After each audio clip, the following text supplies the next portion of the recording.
இப்போ நீங்கள் ஸ்க்ரீனில் பார்க்குறது +2க்கான ஸ்கேன் காப்பி அப்ளை பண்ணுறதுக்கான அப்ளிகேஷன் ஃபார்ம். இதில் ஃபஸ்ட்டு உங்கள் நேம் எழுதிங்க, அதிலும் கேபிட்டல் லெட்டரில் எழுதுங்க.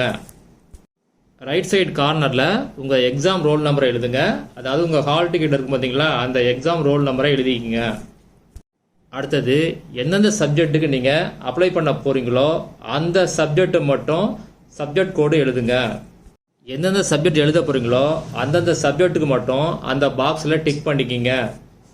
ஃபீஸை பொறுத்த வரைக்கும் ஒவ்வொரு சப்ஜெக்ட்டுக்கும் 275 ரூபா.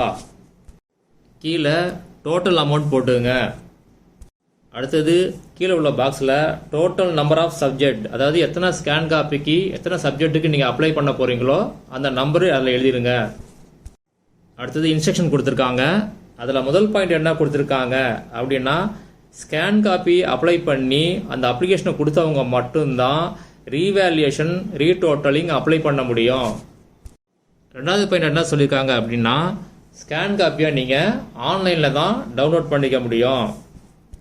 அடுத்து டிக்ளரேஷனில் பிளேஸ் போட்டுங்க, டேட் போட்டுங்க, உங்கள் சைன் போடணும், இல்லாட்டினா பேரண்டோட சைன் போடணும்.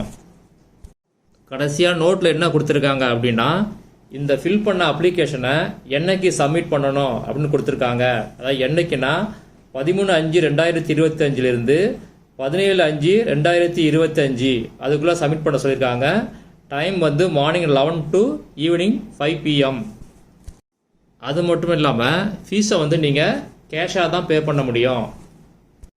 அதுலேயே என்ன சொல்லியிருக்காங்க அப்படின்னா, இந்த அப்ளிகேஷன் ஃபார்மை எங்கே சப்மிட் பண்ணணும் அப்படின்னு சொல்லியிருக்காங்க.